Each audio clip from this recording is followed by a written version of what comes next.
বান্ধবীর ভাইকে নিজের হবু স্বামী ভাবতেই আমার গা শিউরে উঠল। সাথে সাথে চরম পরিমাণে অবাকও হলাম। এই মুহূর্তে আমার সামনের সোফাতে বসে আছে আমার বান্ধবী ও তার বাবা, সাথে ওই বজ্জাত লোকটা, মানে নীলার ভাই, মিস্টার আরফান অভ্র। লোকটা কেমন যেন ভাব নিয়ে পায়ের উপর পা তুলে ফোন গুতাচ্ছে। দেখে মনে হয় কোনো এক দেশের রাজপুত্র। কি ভাব দেখো। নীলা আমাকে দেখছে আর মিটিমিটি হাসছে, যা আমার কাটা ঘায়ে নুনের ছিটের মতো মনে হচ্ছে। রাগে মাথা ফেটে যাচ্ছে আমার। মেয়েটার পেটে পেটে এসব চলছিল, তা আমি জানতামই না। ওকে শুধু একবার হাতের কাছে পাই, তারপর ওর ব্যবস্থা করছি। এসব ভাবতে ভাবতেই নীলার আব্বু আমাকে প্রশ্ন করলেন। মেঘাম্মু কেমন আছো? জি আলহামদুলিল্লাহ। আঙ্কেল, আপনি কেমন আছেন? মলিন হেসে বললাম আমি। আমি অনেক ভালো আছি আম্মু। আজ অনেক খুশিও। তোমাকে আমার ঘরে লক্ষ্মী করে নিয়ে যাচ্ছি। এটার মতো খুশি আর কিছুতেই নেই। তিনি হেসে বললেন। আঙ্কেলের কথায় আমি ভীষণ লজ্জা পেলাম। আঙ্কেলের এমন কথায় নীলা বলে উঠল। শুধু তুমি খুশি নাকি? আমিও তো ভীষণ খুশি। আমার বান্ধবী, আমার ভাবি, কি মজা! আহা! নীলার এমন কথায় উপস্থিত সবাই হেসে উঠল। আর অভ্র ভাই আমার দিকে একবার তাকিয়ে আবার তার কাজে মন দিলেন। তাহলে এবার অনুষ্ঠান শুরু করা হোক। বলল আমার ছোট বোন মিঠি। আমার পাশে আমার ছোট বোন মিঠি বসে আছে। তার পাশে টিয়া আর মিনু আপু। আর অভ্র ভাইয়ার পাশে আমার বড় ভাই মুহিত বসে আছে। তার পাশে আমার বাবা, ফুপা, বড় আব্বু, ছোট চাচু সবাই। আরও কিছুক্ষণ পর অনুষ্ঠান শুরু হলো। এবার আমাকে অভ্র ভাইয়ের সাথে বসানো হলো। আমার তো লজ্জা প্লাস কান্না দুটোই পাচ্ছে। তবে এটা ভেবেই আমি অবাক হচ্ছি, অভ্র ভাই আমাকে বিয়ে কেন করছেন? উনি তো আমাকে দু চোখে সহ্যই করতে পারেন না। কারণ আমি একটু বেশি চঞ্চল বলে। আর উনি খুব গম্ভীর মানুষ। খুব কম কথা বলেন, যা আমার খুব অপছন্দ। উনি পেশায় একজন ইঞ্জিনিয়ার। দেখতে মাশাআল্লাহ হিরোর মতন। Height 6 feet. জিম করা বডি, গায়ের রং উজ্জ্বল ফর্সা। আর মুখের ফেস তো সেই মায়াবী। চোখ দুটো করেঞ্জা, যা যে কোনো মেয়েকে ঘায়েল করবে নিমিষেই। হাসলে গালে টোল পড়ে। অবশ্য এটা আমি তার একটা ছবিতে দেখেছি আর নীলার মুখে শুনেছি, কিন্তু নিজ চোখে কখনো দেখিনি। কারণ বজ্জারটাকে হাসতে কখনো দেখিনি আমি। দেখি শুধু মুখটা হুতুম প্যাচের মতো করে রাখে সর্বদাই। রাত 12টা 20 বাজে। আমি ওয়াশরুম থেকে একেবারে শাওয়ার নিয়ে বেরোলাম। খুবই ক্লান্ত লাগছিল। এতগুলো মানুষের মধ্যে খুব আনইজি ফিল হচ্ছিল। এখন খুব ভালো লাগছে। বিছানায় গিয়ে আতশোয়া হয়ে বসলাম। তারপর বেড সাইডের পাশের টেবিল থেকে হুমায়ুন আহমেদের রূপা গল্পের বইটা হাতে নিলাম পড়ার জন্য। তখনই ফোনটা টুং করে বেজে উঠল। ফোনটা হাতে নিয়ে দেখলাম আননোন নাম্বার থেকে মেসেজ এসেছে। মেসেজটা ওপেন করতে চোখ দুটো রসগোল্লার মতো হয়ে গেল অটোমেটিকলি। তার কারণ মেসেজটা হলো, এত রাতে শাওয়ার নেওয়াটা ঠিক হয়নি, ঠান্ডা লেগে যেতে পারে। সো নেক্সট টাইম যেন এমন ভুল না হয়, মাইন্ড ইট। কোন উগান্ডারে এটা? আমি শাওয়ার নিয়েছি, এটা জানলো কি করে? মস্তিষ্ক তো কাজ করাই বন্ধ করে দিয়েছে। এমনিতে একটা হুতুম প্যাচের কবলে পড়েছি। আর এই বেটা। এই তুই কে রে? আমি শাওয়ার নিয়েছি তুই জানলি কিভাবে? বজ্জাত। লিখেই সেই নাম্বারে সেন্ড করে দিলাম। কিন্তু এবার আর কোনো রিপ্লাই এলো না। তা দেখে আমি হতাশ হলাম। তাই ফোনটা পাশে রেখেই বই পড়তে শুরু করলাম। হঠাৎ মনে পড়ে গেল সেই ঠক পাষণ্ড লোকটার কথা। চোখ দুটো ঝাপসা হয়ে এলো। মুখে ফুটে উঠল তাচ্ছিল্যের হাসি। যাকে জীবনসঙ্গী হিসেবে চেয়েছিলাম, সে জীবনসঙ্গী হিসেবে চেয়েছে অন্য কাউকে। আর যাকে চাইনি, সে চেয়েছে আমাকে। হিসাবটা বড্ড বেমানান। 1 মাস আগের কথা। 2 বছর রিলেশনের পর সে আমায় বলতেছে, মেঘু, আমি তোকে বিয়ে করতে পারবো না রে। সরি। আমি তার এহেন কথায় সূক্ষ্মভাবে তার দু চোখে আমার দু চোখ রাখলাম। ইতিমধ্যেই তার কথাটা আমার কানে ঝুমঝুম করে বাজছে। হৃদয়টা কাচের মতো ভেঙে টুকরো টুকরো হয়ে গেছে। হ্যাঁ মেঘু, আমি সত্যিই বলছি। মা বাবা কেউ তোর আমার সম্পর্ক মেনে নিবে না। এমনি তো তোর বাবা মাও না। ওরা জানে তুই আমি শুধু দুজন চাচাতো ভাই বোন, কিন্তু আমাদের এই সম্পর্কের ব্যাপারে তো কিছুই জানে না। আর আমার বিয়েও ঠিক হয়ে গেছে, সেটা তো তুই জানিস। আর বাবার মুখের উপরে তো আমি কোনো কথাই বলতে পারি না, তুই জানিসই তো। এটুকু বলেই থামল হৃদ ভাইয়া।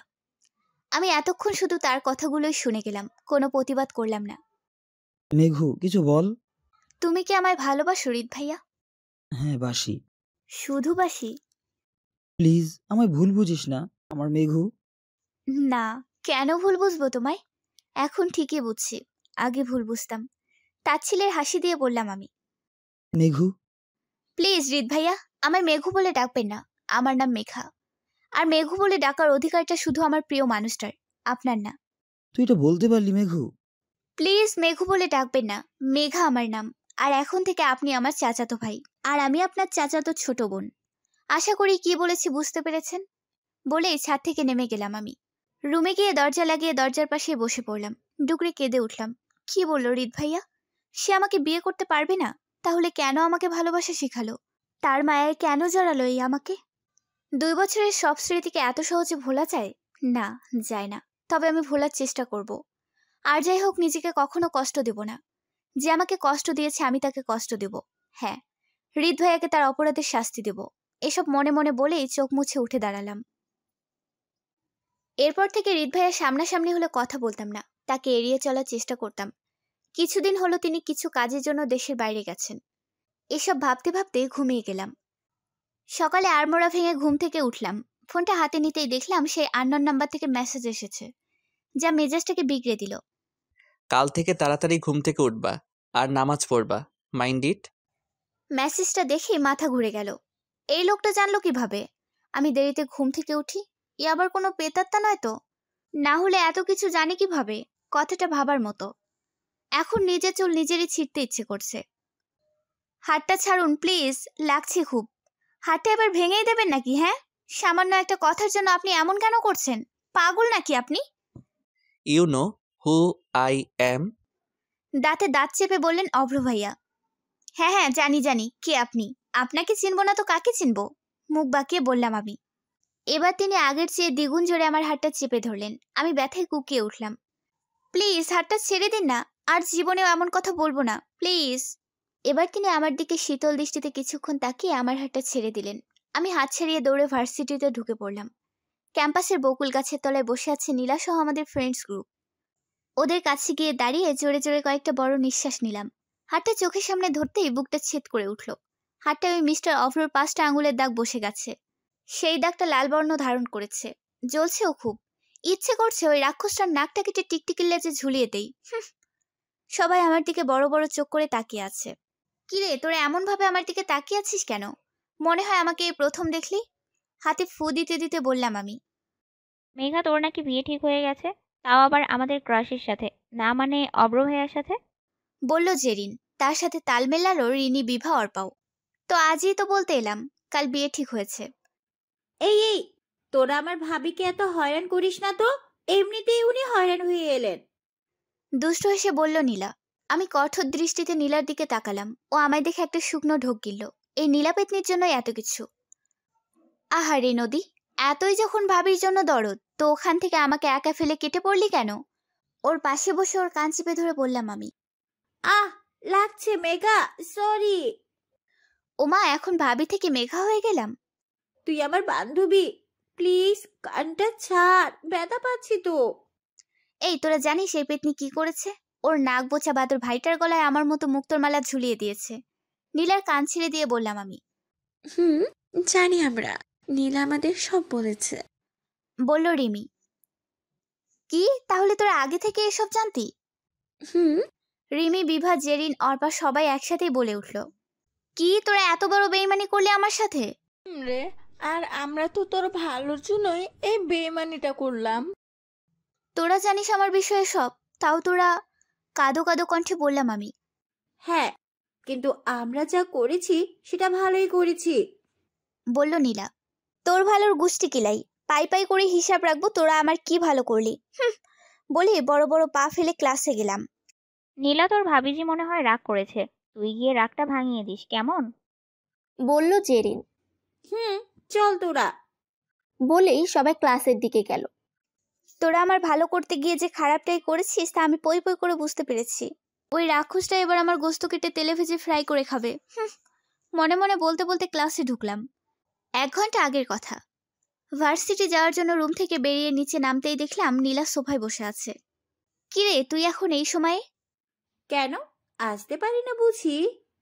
মুখটা ভার করে বলল নীলা। আমি সেটা বলিনি মিস নীলা পেতনি। মেঘা, তুই আবার আমাকে পেতনি বললি? কোমরে 2 হাত রেখে কিছুটা রেগে বলল নীলা। এই মেঘা, তুই নীলা মামুনিকে রাগাচ্ছিস কেন? তো কি করবো মা, তুমিই বলো।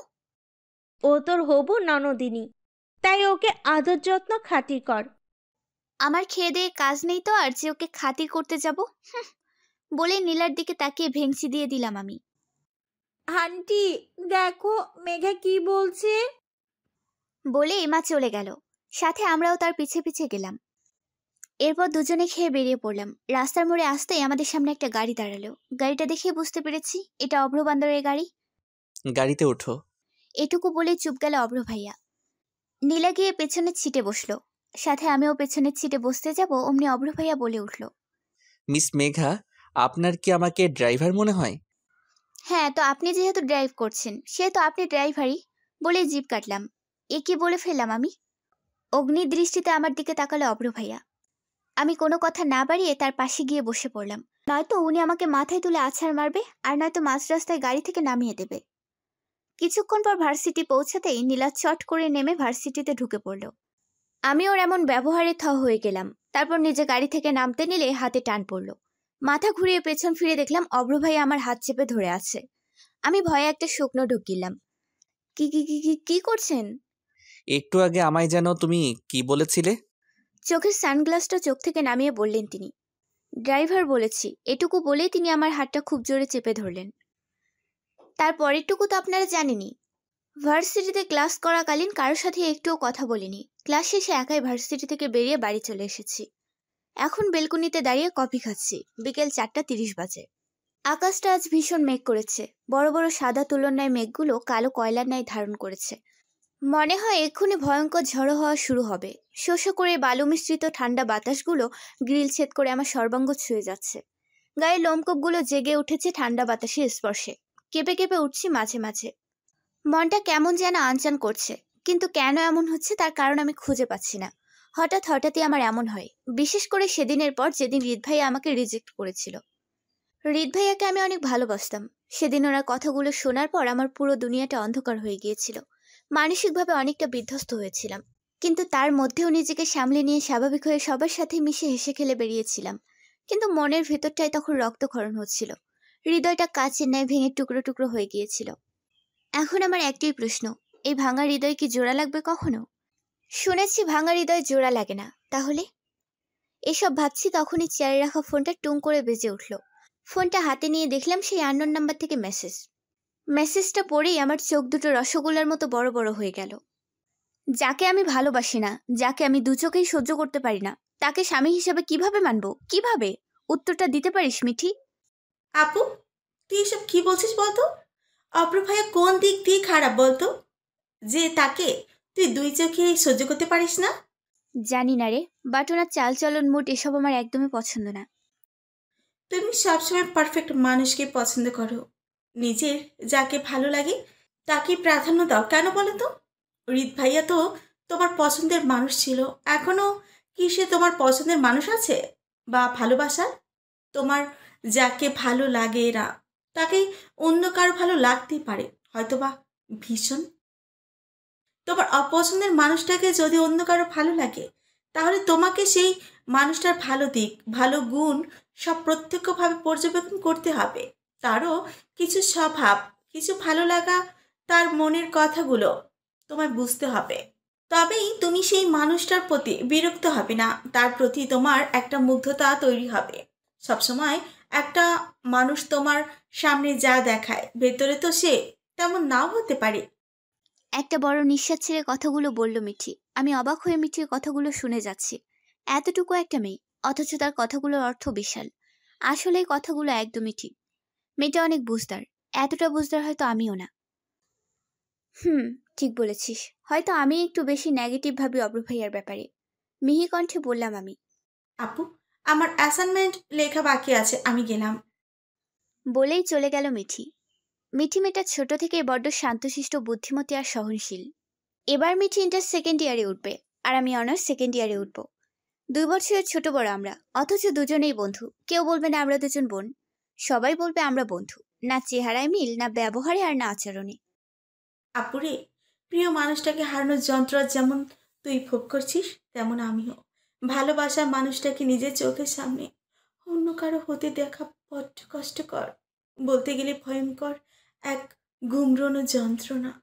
যদি সেটা হয় ওয়ান সাইড লাভ, এই যন্ত্রণা নিজের মনের মধ্য থেকেই ধীরে ধীরে নিজের সর্বস্ব গ্রাস করে ফেলে। না যায় কাউকে বলা, না যায় সহ্য করা। কথাগুলো মনে মনে বলেই চোখের কোণে এক ফোঁটা অশ্রু সযত্নে মুছে ফেলল মিঠি। তারপর নিজের রুমে চলে গেল। ছাদের এক কোণে হাঁটু মুড়ে বসে চোখ বুজে গিটার টুংটাং আওয়াজ তুলছে অব্র, আর তার পাশেই বসে আছে নীলা। ভাইয়া, একটা গান গা না প্লিজ, আমার কিউট ভাবিকে ডেডিকেটেড করে, প্লিজ। মিনতি কণ্ঠে বলে উঠল নীলা। অভ্র চোখ বন্ধ রাখা অবস্থায় নীলার কথা শুনে মুচকে হাসল আর গলায় সুর তুলল। গানটা শেষ করেই চোখ খুলল অভ্র। ঠোঁটের কোণে মিষ্টি হাসি, সেই হাসির কারণে গালের মধ্যভাগে টোলটা লুকোচুরি খেলছে। নীলা এক দৃষ্টিতে চেয়ে দেখছে তার ভাইকে, আর ভাবছে আগের অভ্র আর এখনকার অভ্র আকাশ পাতাল তফাৎ। তার বদমেজাজি রাগী গম্ভীর ভাইটা এখন অনেকটাই পাল্টে গেছে, সেটা একমাত্র তার চঞ্চল দুষ্ট বান্ধবী মেঘার জন্য। উফ, এখন তো বান্ধবী নয়, ভাবি। হঠাৎ দমকা হওয়ার মতো আমার হৃদয়কে প্রেম স্পর্শে ছুঁয়ে গেল সে। তার কাজল রাঙা চোখে ভয়ঙ্করভাবে নেশাক্ত হয়ে পড়লাম। তার খোলা চুলের মিষ্টি ঘ্রাণ আমায় বারংবার মাতাল করেছে। তার চোখের অতল স্পর্শ করতে পারলেও সে তা পারেনি। কেন পারিনি বলতে পারিস নীলা? অভ্র আকাশের দিকে তাকিয়ে প্রশ্ন করলো নীলাকে। ভাইয়া, মেগার হৃদয়ে সবটা জুড়ে বসত করছে হৃদ ভাইয়া। দীর্ঘ 2টা বছর ধরে খুব ভালোবাসে মেয়েটা হৃদ ভাইয়াকে, আর সেই জন্যই তো তোমার চোখের ভাষা বুঝতে পারছে না বা চাইছে না। নীলা ধীরে ধীরে বলল কথাগুলো। নীলার কথা শুনে অভ্রের বুক ছিঁড়ে বেরিয়ে এলো একটি দীর্ঘশ্বাস। হৃদয়টা ভারী হয়ে এলো, তীর তীর করে কাঁপতে থাকে তার হালকা গোলাপি ঠোঁটগুলো। হার্টবিট দ্রুত চলছে। হয়তো আমি একটু বেশি করে ফেলছি। অযাচিতভাবে এসেছে সে আমার জীবনে, এই অন্ধকারাচ্ছন্ন জীবনে এক টুকরো আলো হয়ে। ভাইয়া, আল্লাহর উপরে বিশ্বাস রাখো। তোমার ভালোবাসা যদি সত্যি হয় তাহলে অবশ্যই মেঘা তোমারই হবে, খুব করে ভালোবাসবে তোমাকে। মলিন হেসে অভ্রকে আশ্বাস দিল নীলা। সকাল সকাল ভার্সিটি যাওয়ার জন্য রেডি হচ্ছি। আয়নার সামনে দাঁড়িয়ে চোখে গাঢ় করে কাজল দিচ্ছি। তখনই বিছানার উপর থাকা ফোনটা টুং করে বেজে উঠল। সময়কাল মাত্র 3 সেকেন্ড, মানে মেসেজ এসেছে, কল নয়। দুপা এগিয়ে গিয়ে ফোনটা হাতে নিয়ে দেখলাম লাট সাহেব মেসেজ করেছে। নিচে তোমার জন্য ওয়েট করছি, তাড়াতাড়ি এসো। 2 মিনিট সময় দিচ্ছি, মাইন্ড ইট। মেসেজটা দেখে মেজাজটা বিগড়ে গেল। এই হুতুম প্যাচেটা আমার পেছনে আঠার মতো চিপকে আছে। যতই নিজের কাছ থেকে ছাড়াতে চাচ্ছি ততই আরো চিপকে যায়। বিয়ে না হতে এত অধিকার ফলায়, না জানি বিয়ের পর কি করবে। কাল রাতে এই লাট সাহেবের জন্য বৃষ্টিতে ভিজতে পারিনি।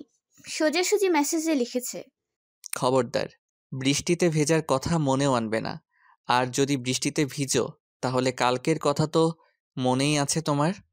মেসেজটা পড়ার পর কিছুক্ষণ থমকেছিলাম। মস্তিষ্ক জানান দিচ্ছিল এটা সেই হুতুম প্যাচা অব্র, আর এই 2 দিন ধরে উনি আমাকে থ্রেট দিচ্ছিলেন। এটুকু ভাবতেই মনে হলো লেট হয়ে যাচ্ছে, তাই বিছানার ওপর থেকে ব্যাগটা হাতে নিয়ে দ্রুত নিচে গেলাম। নিচে নামার সময় চোখ পড়ল সোফায় বসে থাকা হৃদ ভাইয়ার ওপর। তিনি একবার আমার দিকে তাকিয়ে চোখ নামিয়ে নিলেন। বুকটা ধক করে উঠল। কেমন এক অদ্ভুত যন্ত্রণা হচ্ছে হৃদয়ে, অথচ মস্তিষ্ক লাল সিগন্যাল দিচ্ছে। সেটা হচ্ছে রাগের। রাগ হচ্ছে কিছুটা বেইমানটাকে দেখে। তবুও নিজেকে সামলে স্বাভাবিকভাবে নিচে নামলাম। নিচে বড় আম্মু খাবার পরিবেশন করছে। আম্মু হয়তো ওপরে, তাই বড় আম্মুকেই বললাম, বড় আম্মু আমি ভার্সিটি যাচ্ছি, ক্যান্টিনে খেয়ে নেব। আরে এত তাড়াহুড়ো কেন? খেয়ে যা। না গো, তোমাদের জামাই ওয়েট করছে, ওর সাথে আজ ব্রেকফাস্টটা সেরে নিব, কেমন? মিষ্টি এসে বললাম আমি। আমার কথায় মিষ্টি আসলো বড় আম্মু, আর ওপর দিকে হৃদ ভাই আমার কথা শুনে 440 ভোল্টের ঝটকা খেলেন। শূন্য চোখে চেয়ে আছে আমার দিকে। আমি মিটি মিটি হাসতে হাসতে বাসা থেকে বেরিয়ে গেলাম। মা, কি বলছে মেঘা? কেন রে, তুই জানিস না মেঘার বিয়ে ঠিক হয়ে গেছে? আকদও সম্পূর্ণ হয়েছে কিছুদিন হলো, উত্তর দিল হৃদের মা। না তো। অবিশ্বাস্য কণ্ঠে জবাব দিল হৃদ। মেঘা বলেনি তোকে? আমরা জানি মেঘলা হয়তো তোকে সব বলেছে, তাই আমরা নতুন করে আর কিছু বলতে যাইনি। হৃদের বুকটা মোচড় দিয়ে উঠল, কিন্তু কেন তা সে নিজেও জানে না। সে তো মেধাকে ভালোবাসে না, তাহলে এমন কষ্ট হচ্ছে কেন মেঘার বিয়ের কথা শুনে? এই যে মিস্টার ভাইয়া, আমি আইসক্রিম খাবো, আজ আপনার তরফ থেকে আমার পার্টি, প্লিজ। উত্তেজনা নিয়ে অভ্র ভাইয়াকে বললাম আমি, অথচ কথাটা বলেই নিজে নিজে অবাক হলাম, খুব অবাক। কে বলেছে আমি এখনো আপনাকে ভালোবাসি? আমি আপনাকে আর ভালোবাসি না। আমি আপনাকে ঘৃণা করি, শুধুই ঘৃণা। বেঈমান কোথাকার। এটুকু বলে নিজের হাত থেকে হৃদ ভাইয়ের হাতটা ঝটকিয়ে ছড়িয়ে নিয়ে ছাদ থেকে দ্রুত নেমে গেলাম। চোখে জমে গেছে কষ্টের নোনা জল। অদ্ভুত যন্ত্রণায় কাতরাচ্ছে এই হৃদয় আমার। হৃদ ভাইয়াকে দেখলে রাগে দুঃখে নিজের চুল ছিঁড়তে ইচ্ছে করছে। আজকের এই পরিণতির জন্য আমিই দায়ী। আমি যদি হৃদ ভাইয়াকে এতটা ভালো না বাসতাম, বিশ্বাস না করতাম, তাহলে এমন হতোই না। 6 মিনিট আগের কথা। কিছুক্ষণ আগে ছাদে গিয়েছিলাম শুকনো কাপড়গুলো তুলতে। ছাদে উঠতে হৃদ ভাই আমার হাত টেনে দেয়ালের সাথে চেপে ধরে আর বলে, মেঘু, সত্যি কি তুই এই বিয়েতে খুশি? অবশ্যই আমি খুব খুশি। মনের মতো একজনকে পেয়েছি। হ্যান্ডসাম, স্টাইলিশ, একজন বড় ইঞ্জিনিয়ার। বলতে গেলে সব দিক দিয়ে পারফেক্ট একজন মানুষ তিনি। তাহলে আমি এমন একজনকে নিজের স্বামী হিসেবে পেয়ে কেন খুশি হব না? আজব। ডোন্ট কেয়ার ভাব নিয়ে বললাম আমি। মেঘু, তুই আমাকে ভালোবাসিস, তাহলে অন্য কাউকে? রেগে বলল হৃদ ভাইয়া। তার পরেরটুকু তো আপনারা জানেনই। রুমে বসে এসব ভাবছি তখনই দরজায় কেউ কড়া নাড়ল। চোখ মুছে দরজাটা খুললাম। দরজার বাইরে নীলা দাঁড়িয়ে আছে। ও দুপাটি দাঁত বের করে হেসে রুমে ঢুকলো। কিরে, তুই এই সময় এইখানে? অবাক হয়ে বললাম আমি। কেন, আমি আসতে পারি না বুঝি? এখন এটা আমার ভাবির বাড়ি, তো আমি যখন তখন আসতেই পারি। হয়েছে, আর ন্যাকা সাজতে হবে না। এবার বল কেন এসেছিস? আজ এখানেই থাকবো। ভাইয়াও এসেছে, আর বাবা আজ কোম্পানির কাজে মালয়েশিয়ায় গিয়েছে। তোর আব্বু মানে আঙ্কেল আমাদের আজ ইনভাইট করেছে, বলল নীলা। তখনই রুমে ঢুকলো মিঠি, টিয়া। সবাই এসে আমাকে দেখে মিটিমিটি হাসতে লাগলো। বাট এর কারণটা আমি বুঝলাম না। কিরে, তোরা আমাকে দেখে হাসছিস কেন? ভ্রুকুচকে বললাম আমি। আমাদের হ্যান্ডসাম দুলাভাইয়ের চোখ দুটো মেঘা আপুকে খুঁজছে, এত সুন্দর সুন্দর শালি থাকা সত্ত্বেও, বলল টিয়া। সেটা তো অবশ্যই। আমার ভাই অন্যদের মধ্যে লুচু না, সে শুধু তার হবু বউকেই দেখবে, আর কাউকে নয়, বলল নীলা। হ্যাঁ, সেটা ঠিকই বলেছ। দেখতে হবে না দুলাভাইটা কার। মিঠি টি শার্টের কলার ঝাঁকিয়ে বলল, তোরা থাক, তোদের দুলাভাইকে নিয়ে আমি গেলাম। বলে রুম থেকে বেরিয়ে গেলাম। দুলাভাই করে আমার কানটা ঝালাফালা করে দিল। আল্লাহ! বিড়বিড় করে এসব বলতে বলতে সিঁড়ি দিয়ে নামতে গেলে কারোর সাথে ধাক্কা খেয়ে পড়তে নিলেই কেউ আমাকে ধরে ফেলল। ভয়ে চোখ দুটো বন্ধ হয়ে গেল। পিটপিট করে চোখ খুলে দেখলাম মিস্টার অভ্র আমার কোমর জড়িয়ে এক দৃষ্টিতে চেয়ে আছে। তার এমন করে তাকানোতে আমার অস্বস্তি লাগছিল। এই যে, ছাড়ুন আমায়। আর কত দেখবেন আমায়? নিজের হবু বউকে এমনভাবে দেখছেন যেন জীবনে কোনোদিন দেখেনি। দুষ্ট হেসে বললাম আমি। উনি আমার কথায় ভ্যাবাচেকা খেয়ে গেলেন। হালকা কাশি দিয়ে আমাকে দাঁড় করিয়ে কিছুটা দূরে সরে গেলেন তিনি। আমি এবার তার কাছে গিয়ে পায়ের পাতা উঁচু করে তার গলা জড়িয়ে ধরলাম। তিনি আমার এহেন কাণ্ডে হতভম্ব হয়ে গেলেন। বোঝার চেষ্টা করছেন আমাকে হয়তো। কি ব্যাপার স্যার? আপনাকে কিন্তু আজ অনেক হ্যান্ডসাম লাগছে। চোখ মেরে তাকে বললাম। Are you okay? চোখ বড় বড় করে আমার দিকে তাকিয়ে বললেন তিনি। আমি তাকে অবাক করে তার ডান গালে টুক করে একটা চুমু খেয়ে বললাম, হ্যাঁ ডিয়ার হবু হাজবেন্ড, আমি ঠিকই আছি। বলে হাসতে হাসতে নিচে নেমে গেলাম। তিনি আমার দিকে এখনো অবিশ্বাস্য চোখে তাকিয়ে আছে। নিচে গিয়ে হাঁপাতে লাগলাম। উফ মেঘা, তোকে সেরা অভিনেত্রী অ্যাওয়ার্ড দেওয়া উচিত ছিল। কি অভিনয়টা না তুই করলি! নিজেই নিজেকে বললাম। ওনার অত কাছে গিয়ে দম বন্ধ হয়ে আসছিল। বুকটা ধকধক ধকধক করছিল। ভয় হচ্ছিল যদি হনুমানটা কষিয়ে আমায় দুটো চর বসিয়ে দিত তখন। না জানি এখন আমাকে কি ভাবছেন তিনি। সে যাই হোক, একজনকে তো জ্বলতে দেখেছি। এতে আমার এই ক্ষত বিক্ষত হৃদয়ে মলম লাগানোর মতো কিছুটা শান্তি পেয়েছি। যখন আমাকে মিস্টার অভ্র পড়ে যেতে নিলে ধরে ফেললেন, তখনই চোখ খুলে আগে আমার চোখ পড়েছে হৃদ ভাইয়ার উপর। তিনি ঠিক মিস্টার অভ্র ভাইয়ার পেছনে ওপরের রেলিংয়ে হেলান দিয়ে দাঁড়িয়েছিলেন। আর হৃদ ভাইয়াকে জ্বালাতেই এই কাণ্ডটা করলাম। এসব ভাবছি তখনই আমাকে ডাকলো আম্মু। মেঘা, এদিকে আয় তো একটু মা। কি হয়েছে মা, বলো। এগুলো ধর, এগুলো নিয়ে ছাদে যা। ওখানে ছোটরা সবাই আছে, কিছুক্ষণ ওখানে আড্ডা দিবে নাকি মিঠিরা। ও আচ্ছা, দাও। বলে নাস্তার ট্রেটা হাতে নিয়ে ওপরে গেলাম। ওপরে কেউ নেই, হয়তো সবাই ছাদে আছে। তাই ছাদের দিকে গেলাম। ছাদে সবাই গোল হয়ে আছে, সাথে হৃদ ভাইয়াও আছে। আমি গিয়ে নাস্তার ট্রেটা টি টেবিলে রাখলাম। তখনই চোখ গেল অভ্র ভাইয়ার ওপর। তিনি ছাদের এক কোণে দাঁড়িয়ে ফোনে হয়তো কারোর সাথে কথা বলছেন। মেঘাপু বস, বলে আমার হাত টেনে টিয়ার পাশে বসিয়ে দিল মিঠি। টিয়ার আরেক পাশে বসলো মিঠি। মোহিত ভাইয়ার পাশে নীলা, তার আরেক পাশে হৃদ ভাইয়া, আর তার পাশে হয়তো অভ্র ভাইয়া বসবেন। মেঘাপু একটা গান গা, বলল মিঠি। না না, আমি গান পারি না। না, তোকে গাইতেই হবে প্লিজ। হ্যাঁ, তোকে গাইতেই হবে। বলল নীলা। হ্যাঁ, নয়তো তোকে নাচতেই হবে। কি বলিস সবাই? বলে উঠল মিঠি। মিঠির কথায় সাড়া দিল হৃদ ভাই, অব্র ভাই, আমাদের সবাই।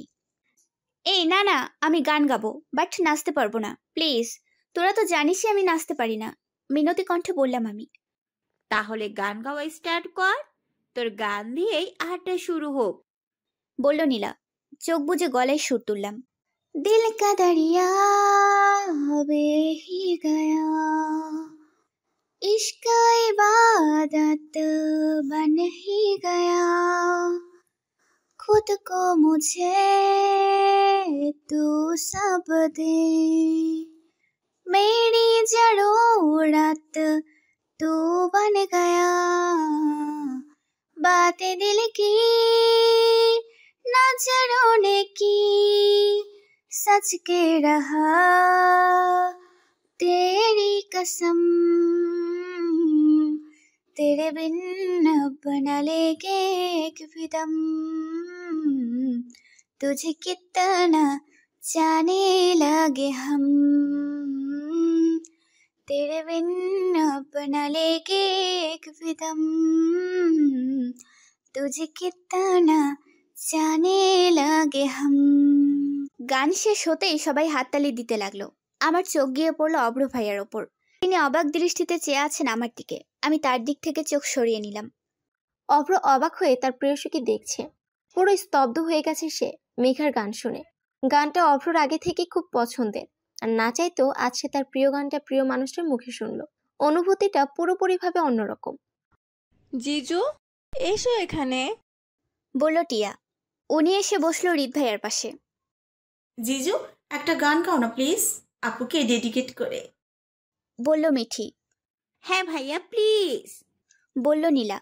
ওকে ওকে, আমার শালিকারা যেহেতু আবদার করেছে সেহেতু অবশ্যই। মেঘা আপু দেখো আমাদের জিজু কত ভালো। হেসে বলল টিয়া। আমি টিয়ার কথা শুনে মুখ বাঁকালাম, বাট কিছু বললাম না। অভ্র গাইতে শুরু করলো। তোর বর্ষা চোখে ঝরতে দেব না বৃষ্টি, তুই জাগবি সারা রাত, আমি আসবো হঠাৎ। এদিকে সবাই মুগ্ধ হয়ে অব্র ভাইয়ের গান শুনছে, শুধু হৃদ ভাইয়া বাদে। তিনি রাগি রাগি ভাব নিয়ে বসে আছে, চোখগুলো তার লালচে আভায় ছেয়ে গেছে। নামান বলছি, আমাকে নামান। আমি কি ছোট বাচ্চা যে আমাকে কোলে নিতে হবে? ড্যাং ড্যাং করে সবার সামনে আমায় কোলে নিতে আপনার একটুও লজ্জা লাগলো না? বেলাজ কোথাকার, শয়তান একটা। এটুকু বলেই যে না অব্র ভাইয়ার মুখের দিকে তাকিয়েছি, অমনি আমার আত্মা ফুরুত করে উড়ে গেল। এলিয়েনের মতো চোখগুলো লাল হয়ে গেছে, যে দৃষ্টি আমাকে ভয়ঙ্কর কিছু জানান দিচ্ছে। দাঁতে দাঁত চেপে হয়তো রাগ কমানোর চেষ্টা চালিয়ে যাচ্ছে অব্র ভাইয়া।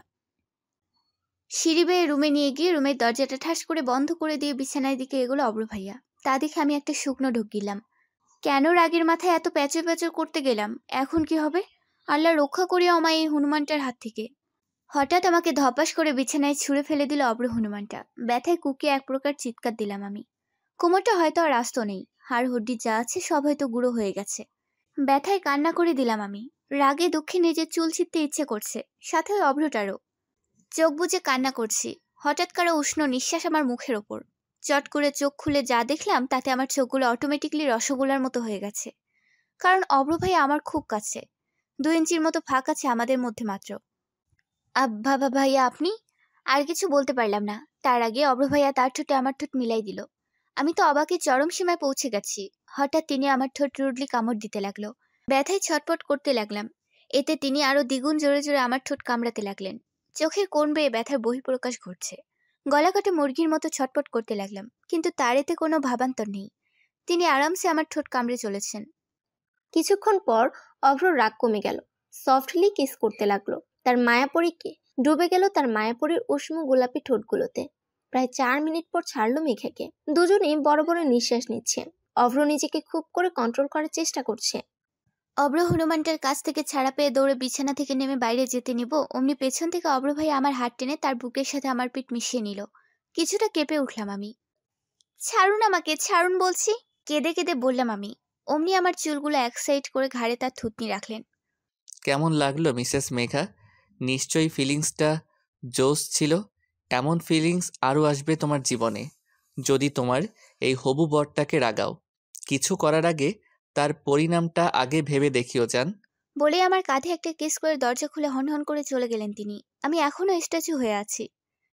কেমন এক যন্ত্রণাময় অনুভূতির সাথে পরিচয় করলো এই আজব গম্ভীর বদমেজাজি হনুমান অভ্রটা। মনে মনে বলেই বিছানায় গিয়ে শটান হয়ে শুয়ে কাঁদতে লাগলাম। ঠোঁট দুটো কেমন ব্যথা করছে।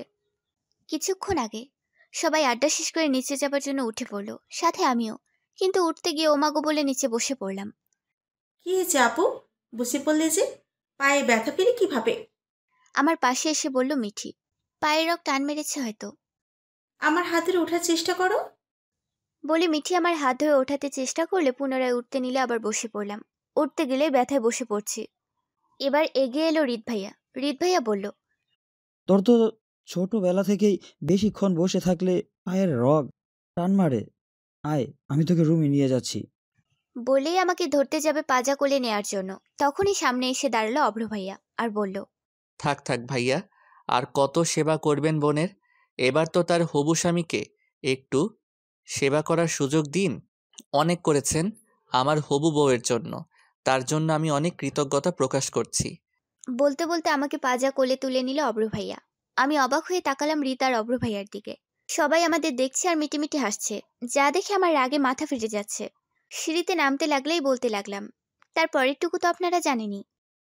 আমি তো মেঘাকে ভালোবাসিনি, তাহলে কেন মেঘা আর অভ্রকে একসাথে দেখলে আমার হিংসে হয়, রাগ হয়? কেন কেন কেন? রুমের মধ্যে রেগে ফ্লাওয়ার বক্স ভেঙে কথাগুলো বলল রিত। আপনি কেন বোঝেন না? আমি আপনাকে ভালোবাসি কেন? একজনের কলার চেপে ধরে বলল কথাগুলো। কিন্তু মিস নীলা, আমি তো আপনাকে ভালোবাসি না। ছেলেটি ডেভিল হেসে বলল, একটু ভালোবাসলে কি হয় বলুন তো? আমার মাঝে কি কমতি আছে বলুন যে আপনি আমাকে ভালোবাসতে পারবেন না? আপনার মধ্যে অনেক কমতি আছে মিস নীলা, সেটা আপনি নিজেও জানেন না। কি সেই কমতি বলুন? ছেলেটি কিছু না বলে নীলার হাত থেকে নিজের কলার ছাড়িয়ে ছাদ থেকে নিচে নেমে গেল। নীলা হতাশাময় নিঃশ্বাস ছেড়ে ছাদের রেলিংয়ে হেলান দিয়ে দাঁড়িয়ে আছে আর আকাশ পানে তাকিয়ে আছে। একটু পরেই, ডুবে ডুবে ভালোবাসি, তুমি না বাসলেও আমি বাসি, ছন্দাকারে বলল নীলা। কেন বোঝেন না? আমি আপনাকে খুব ভালোবাসি। প্রতিটা রাতের ঘুম আপনি হারাম করেছেন। আমার হাসি খুশিময় দুনিয়াটা থমকে গেছে শুধু আপনার কারণে। প্রতিবার এই হৃদয় আপনার জন্য ক্ষতবিক্ষত হয়ে যাচ্ছে। ভালোবাসার মানুষটাকে না পাওয়ার যন্ত্রণা আপনি বুঝবেন না। ওয়ান সাইড লাভে যে কত কষ্ট, যন্ত্রণা, তা শুধু তারাই জানে যারা দিনের পর দিন একতরফা ভালোবেসে আসছে। মিস নীলা, আমিও আপনাকে খুব ভালোবাসি, অতিরিক্ত চাই আপনাকে। হ্যাঁ, আপনাকে নিজের করে নিব। আর কটা দিন অপেক্ষা করেন, সময় আসলেই আপনি সবটা জানতে পারবেন। নীলার ভালোবাসার মানুষটা ব্যালকনিতে দাঁড়িয়ে কথাগুলো বলল। এদিকে ঘুমের মধ্যে মনে হলো কেউ আমার পাশে এসে শুয়েছে। চট করে চোখ খুলে দেখলাম নীলা এসে পাশে শুয়েছে। আমি কিছু না বলেই মুখ ঘুরিয়ে শুয়ে পড়লাম আবার। অভ্র শুয়ে শুয়ে ফোন স্ক্রল করছে। হঠাৎ কোনো এক নাম্বার থেকে মেসেজ আসলো। মেসেজ সিন করতে রাগে কপালের রগ ভেসে উঠল অভ্রের। ইউ ইডিয়েট রাস্কেল, তোকে আমি ছাড়বো না। রেগে মেগে বলল অভ্র। তোকে আমায় ভালোবাসতেই হবে। তুই চাইলেও আমার, তুই না চাইলেও আমার। তোকে নিজের খাঁচায় বন্দি করে রাখবো আজীবন। তুই শুধু আমার, হ্যাঁ তুই শুধু আমার। এই অভ্রের শুভ্র পরি তুই। কথাগুলো মনে মনে বলেই ডেভিল স্মাইল দিল অভ্র।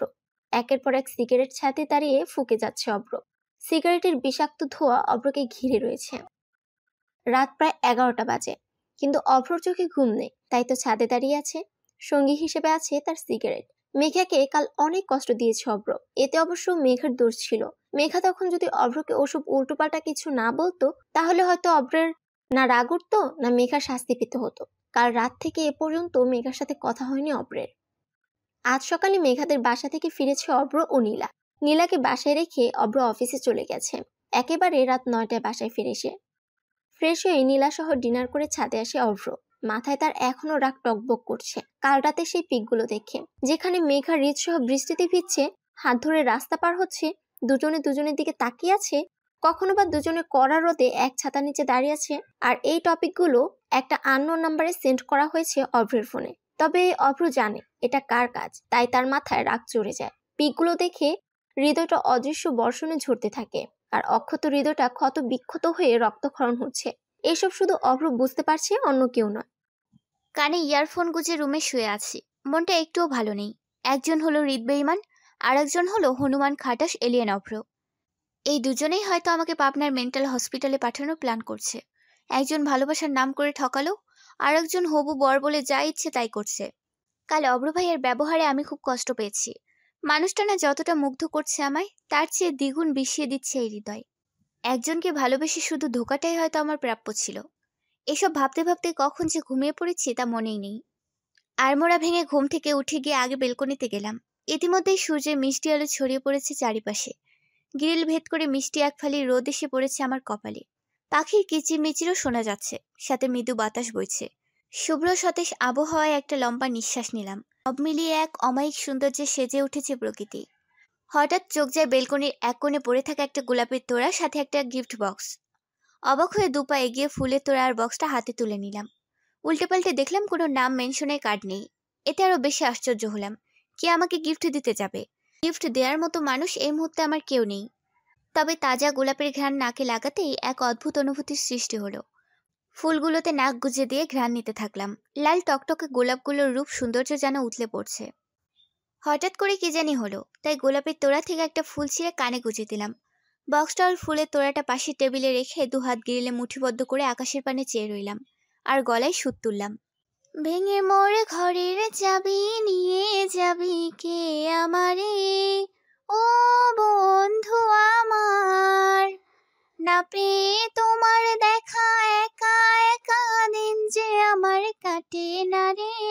ভেঙে মোর ঘরের চাবি নিয়ে যাবি কে আমারে, ও বন্ধু আমার, ভেঙে মোর ঘরের চাবি নিয়ে যাবি কে আমারে, ও বন্ধু আমার। বুঝি গো রাত পোহালো, বুঝি ওই রবির আলো, আভাসে দেখা দিল গগন পারে। হঠাৎ দরজায় কারো কড়া নাড়ার শব্দে মেঘার গানটা বন্ধ হয়ে গেল। কান থেকে ফুলটা খুলে রুমে গিয়ে দরজাটা খুললাম তাড়াহুড়ো করে। দরজার ওপাশে মিঠি দাঁড়িয়েছিল এতক্ষণ। কিরে, কি হয়েছে? এমনভাবে দরজা ধাক্কাচ্ছিস কেন? বললাম আমি। কটা বাজে খেয়াল আছে তোমার? ভার্সিটি যাবা না? যাব। তুই যাবি না কলেজ? যাব। আচ্ছা, ফ্রেশ হয়ে নিচে আসো। বলে মিঠি চলে গেল। দরজা বন্ধ করে কাপড় নিয়ে ওয়াশরুমে ঢুকে পড়লাম। একেবারে শাওয়ার নিয়ে ফ্রেশ হয়ে ভার্সিটি যাওয়ার জন্য রেডি হয়ে নিচে গেলাম। নিচে মা, বড় মা, মিঠি, হৃদ ভাইয়া, টিয়া ভাইয়া, আব্বু সবাই খাবার টেবিলে বসে টুকটাক কথা বলছে। নিচে গিয়ে হাসি মুখে সবাইকে উদ্দেশ্য করে সালাম দিয়ে মিঠির পাশে চেয়ার টেনে বসে পড়লাম। টুকটাক কথা বলে খাওয়া শেষ করে ভার্সিটির উদ্দেশ্যে বেরিয়ে পড়লাম। নিচে নেমে গেট থেকে বেরোতেই নীলাকে চোখে পড়ল। সে গাড়িতে হেলান দিয়ে দাঁড়িয়ে আছে। ভেতরে হয়তো ওই অভ্র হনুমান রাক্ষসটা বসে আছে। আমি নীলার কাছে গিয়ে বললাম, তুই এখানে দাঁড়িয়ে কেন? কেন আসতে পারি না বুঝি? তোকে আসতে কি মানা করেছি আমি? তাহলে এমন প্রশ্ন করস কেন? হয়েছে মেরি জান, আর এমন প্রশ্ন কখনো করবো না। চল, দেরি হয়ে যাচ্ছে, বলে নীলার হাত ধরে হাঁটা শুরু করলাম। এই কই যাচ্ছিস? গাড়ি থাকতে রিকশায় করে কেন যাব? কেন, রিকশাতে যাওয়া যাবে না বুঝি? আজ রিকশা করেই যাব, জেদ নিয়ে বললাম আমি। ভাইয়া কেমন সেটা তুই জানিস, তাই এমন পাগলামি না করে গাড়িতে ওঠ। বলেই নীলা আমাকে গাড়ির সামনে এনে দাঁড় করালো। নীলা গিয়ে পেছনে বসলো, আর অগত্যা আমাকে ওই হনুমানটার সাথে বসতে হলো। গাড়িতে বসে একবার অভ্র ভাইয়ের দিকে তাকাইনি আমি, আর তাকাতেও চাই না। তাকালেই কালকের কথা মনে পড়ে যাবে, যে আমি এখন কোনো মতে মনে করে নিজের মুডটা নষ্ট করতে চাই না। গাড়ি থামলো ভার্সিটির গেটের সামনে। নীলা লাফিয়ে নামলো আর দ্রুত ভার্সিটিতে ঢুকে পড়লো। তা দেখে ভয়ে আমার বুকটা দূর দূর করতে লাগলো। না জানি আজ এই হনুমানটা আমার গলাটা না টিপে দেয়। এসব মনে মনে বলে আর চোখে ওনার দিকে তাকালাম। উনি একদৃষ্টিতে আমার দিকে চেয়ে আছেন, যা আমাকে ভয় অস্বস্তিতে ফেলে দিচ্ছে। আমি এবার গাড়ির দরজাটা খুলে যে বাইরে বেরোতে যাব, অমনি উনি খপ করে আমার হাতটা টেনে ধরে নিজের বুকের মাঝে ফেললো। আমি নিজেকে ছড়ানোর জন্য ছটফট করছি, আর উনি আমাকে দেখেই যাচ্ছে এক দৃষ্টিতে। ছাড়েন আমাকে, লেট হয়ে যাচ্ছে, ক্লাস মিস হয়ে যেতে পারে। এবার উনি আমার কথার উত্তর না দিয়ে আমার কপালে একটা কিস করলেন। আমি কেঁপে উঠলাম আলতো। জান, এত ছটফট করলে চলবে নাকি? হ্যাঁ, বিয়ের পর তো সবসময় আমার সাথে আমার কাছেই থাকতে হবে তোমাকে। স্লো ভয়েজে বললেন উনি, আর আমাকে ছেড়েও দিলেন। আমি কিছু না বলে গাড়ি থেকে নেমে সোজা ভার্সিটিতে ঢুকে পড়লাম দ্রুত পায়ে। এই লোকটা আসলে একটা বহুরূপী, সাথে এই নীলা ডাইনিটাও। আমাকে একা ফেলে ভার্সিটি ঢুকে পড়লি, তাই না? দাঁড়া, তোর 12টা আমি বাঁচাবো। রাগে ফুসফুস করে বলতে বলতে ক্লাসরুমের দিকে এগোলাম। আর এদিকে অভ্র তার শুভ্রপরীর কাণ্ড দেখে মিটিমিটি হাসছে। রিদ ভাইয়া, তোমার কদিন পর বিয়ে, আর তুমি কিনা বলছো তুমি এই বিয়ে করতে পারবে না, আবার বলছো তুমি আমাকে ভালোবাসো। আর কত নোংরা রূপের বহিঃপ্রকাশ ঘটাবে তুমি, হ্যাঁ? কখনো বলছো ভালোবাসি, কখনো বলছো তোকে বিয়ে করতে পারবো না, কখনো বলছো তুমি এই বিয়ে করতে পারবে না, আবার এখন আমাকে বিয়ে করতে চাইছো, বলছো ভালোবাসো আমায়। এসব কি? হ্যাঁ কি? আমাকে পাবনা মেন্টাল হসপিটালে পাঠানোর ধান্দা আছে নাকি তোমার? নাকি আমাকে সুখে থাকতে দিতে চাইছো না তুমি? রাগে গজগজ করে কথাগুলো বললাম আমি। Cool down Meghu, cool down. Please don't call me Meghu. Okay okay, but Megha, তুই যেসব আমার ব্যাপারে ভাবছিস তা একেবারেই নয়। তুই আমাকে ভুল বুঝছিস। লিসেন, তোমাকে আগে ভুল বুঝতাম, কিন্তু এখন ঠিকটাই বুঝি। মেঘা প্লিজ এমন করিস না, প্লিজ। বলেই খপ করে আমার হাত চেপে ধরে বলল রিদ ভাইয়া। রিদ ভাইয়া হাত ছাড়ো আমার। মেঘলা, আমি তোকে ভালোবাসি। এবার এক ঝটকা মেরে রিদ ভাইয়ার হাত ছেড়ে ছাদ থেকে নেমে পড়লাম। এই রিদ ভাইয়ার কত যে অভিনয় জানে আল্লাহ ভালো জানে। ছাদে উঠেছিলাম ভেজা কাপড় মেলে দিতে, হঠাৎ সামনে এসে দাঁড়ায় রিদ ভাইয়া। তার পরের অংশ উপরে দেওয়া আছে। রুমে গিয়ে একা একাই বকবক করছি, তখন রুমে ঢুকলো আমার পেয়ারের আম্মু। মেঘলা, তাড়াতাড়ি রেডি হ, আজ তোর নানুর বাসায় যাব। তাই আম্মু? আচ্ছা আমি রেডি হচ্ছি, মিঠিকে গিয়ে বলো রেডি হতে। নীল আসছে, ও আমাদের সাথে যাবে। ওকে আম্মু। আম্মু চলে গেল। আমি গুনগুন করে গান গাইতে গাইতে আলমারি থেকে একটা লাল রঙের লং 3 পিস বের করলাম পরার জন্য। এরপর ঢুকলাম ওয়াশরুমে। ওয়াশরুম থেকে বেরিয়ে আয়নার সামনে গিয়ে চুলগুলো আঁচড়াতে লাগলাম। তখনই ফোনের রিংটং বেজে উঠল। একটু এগিয়ে গিয়ে বিছানার উপর থেকে ফোনটা হাতে নিয়ে দেখলাম নীলা কল দিচ্ছে। আসসালামু আলাইকুম। ওয়ালাইকুম আসসালাম। কিরে, রেডি হোসনি কেন? রেডি হচ্ছি। তুই রেডি হয়েছিস? অনেক আগে রেডি হয়ে বসে আছি। কিরে, তোর মতলব কি? হ্যাঁ, আমার নানাকে পটানোর মতলব করেছিস নাকি? বললাম আমি, কিন্তু আফসোস তিনি তো বেঁচে নেই। ধুর, তুই যে কি বলিস না। আচ্ছা রাখ তুই। বলে ফোনটা কেটে দিল নীলা। আমি মুচকি হাসলাম, কারণ সে রাগ করেছে। এরপর রেডি হয়ে নিচে গেলাম। নিচে মিঠি, আম্মু, বড় আম্মু, মুহিত ভাইয়া, টিয়া বসে আছে, তা আমার অপেক্ষায়। আমাকে দেখতে পেয়ে সবাই বসা থেকে উঠে দাঁড়ালো। আব্বু, বড় আব্বু, রিদ ভাইয়া ব্যবসার কাছে ব্যস্ত, তাই যেতে পারবে না। কিরে মেঘলা, সাজতে তোর এতক্ষণ লাগে? এত সাজার কি প্রয়োজন? হ্যাঁ, বলল ভাইয়া। ভাইয়া, আমাকে দেখে কি তোর মনে হয় আমি সেজেছি? তা নয় তো কি, পেতনির নানি একটা।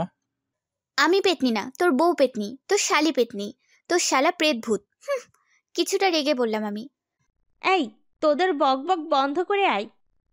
বলেই সবাই বাড়ি থেকে বেরিয়ে মাইক্রোতে বসার উদ্দেশ্যে পা বাড়ালো। মাইক্রোতে উঠে বসলাম, তাও ভাইয়ার পাশে। কিছু দূর যেতেই নীলাকে রাস্তার মোড়ে দেখতে পেলাম। নীলা হেসে আমার পাশে বসলো। নীলাকে আজ নীলপরি লাগছে। নীল কালারের একটা লং 3 পিস ম্যাচিং ওড়না আর হোয়াইট কালারের প্লাজো। ফর্সা শরীরে নীল কালারটা বেশ মানিয়েছে।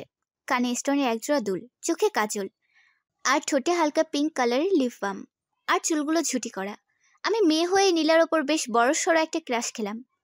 নীলা সবার সাথে কথা বলছে আর হাসাহাসি করছে। হঠাৎ চোখ গেল আমার পাশে বসে থাকা মুহিত ভাইয়ার ওপর। ভাইয়া এক দৃষ্টিতে নীলার দিকে তাকিয়ে আছে, তা দেখে আমি মুচকি হাসলাম। আমি জানি মুহিত ভাইয়া নীলাকে বেশ পছন্দ করে। হঠাৎ একটা গান বেজে উঠল মাইক্রো সাউন্ড বক্সে। तेरी मेरी गल्लाए होगे मशहूर, करना कभी तो मुझे नजरों से दूर, किते चलिए तू किते चलिए तू किते चलिए, जरदाए दिलिए तू जाने दिया तू, तेरे बिना मैं न रहूं मेरे बिना तू, किते चलिए तू किते चलिए तू किते चलिए।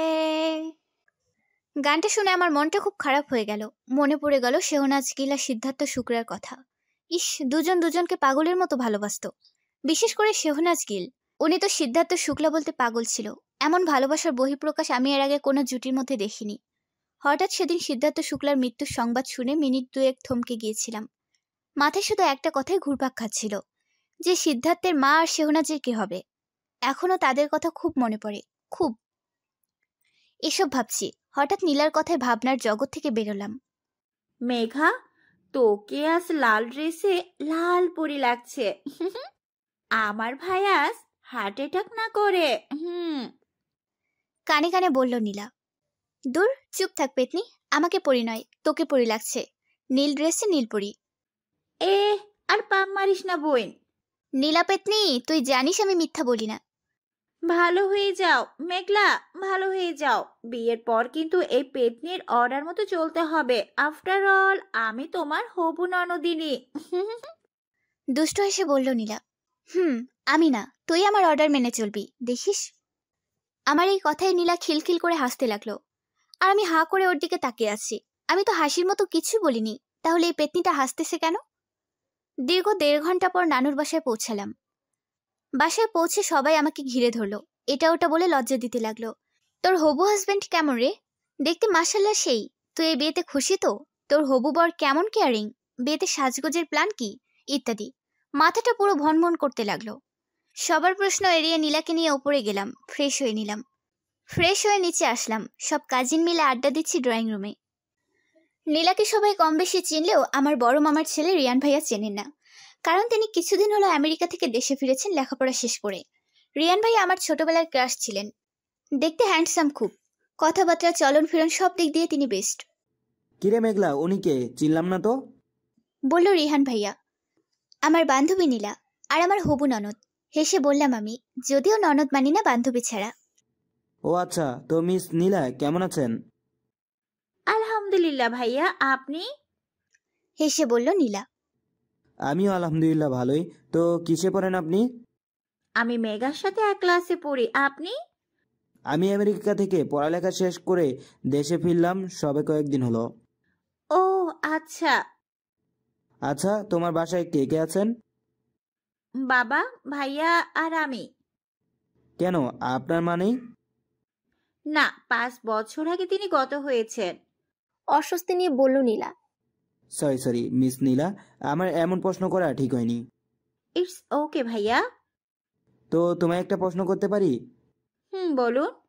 তোমার বয়ফ্রেন্ড নেই? Don't mind. না, আমি পিওর সিঙ্গেল। হেসে বলল নীলা। নীলার এমন উত্তরে বেশ খুশি হলো রিহান। কেন খুশি হলো তা রিহান নিজেই জানে না। নীলার হাসি দেখে রিহানের বুকটা ধক করে উঠলো। তার মন একটাই কথা বলছে, এত সুন্দর স্নিগ্ধ হাসি আগে কখনো কোনো মেয়ের দেখেনি। এদিকে আরেকজন নীলা আর রিহানের কথাবার্তা হাসাহাসি দেখে জ্বলে পুড়ে খাক হচ্ছে। হাত দুটো শক্ত করে মুঠ করে নিয়ে দাঁতে দাঁত চেপে রাগ কন্ট্রোল করার চেষ্টা করছে আর বলছে, জান, তোমায় এর মূল্য চুকাতেই হবে, তোমাকে এর মূল্য চুকাতেই হবে। এদিকে অব্র অফিস থেকে ফিরে দেখলো নীলা নেই। হঠাৎ মনে পড়ে গেল নীলা তো মেঘার নানুর বাসায়। বাড়িটা কেমন যেন খালি খালি লাগছে। নীলা ছাড়া বাড়িটা কেমন যেন গুনশান হয়ে পড়ে থাকে। নীলাকে খুব ভালোবাসে অব্র। মায়ের পরে তার হৃদয়ে নীলার জায়গা। মা নেই, কিন্তু তার ছোট বোনটা মায়ের অভাব পূরণ করেছে। মায়ের মতো তাকে শাসন করে ভালোবাসে, আবার অভিমান করে। এসব ভাবতে ভাবতে রুমে গেল অব্র। রুমে গিয়ে আগে ওয়াশরুমে ঢুকলো ফ্রেশ হওয়ার জন্য। ওয়াশরুম থেকে বেরিয়ে চোখ পড়লো দেয়ালে টাঙানো মেঘার ছবির ওপর। আনমনে মুচকি হেসে দিল অভ্র। তুমি আমার শুভ্র পরী, তুমি আমার এই রুক্ষ হৃদয়কে পুনর্জীবিত করেছ। আমার সেই কালো অতীতকে তোমার জন্য হলেও কিছুটা ভুলতে পেরেছি। তোমাকে দেখেই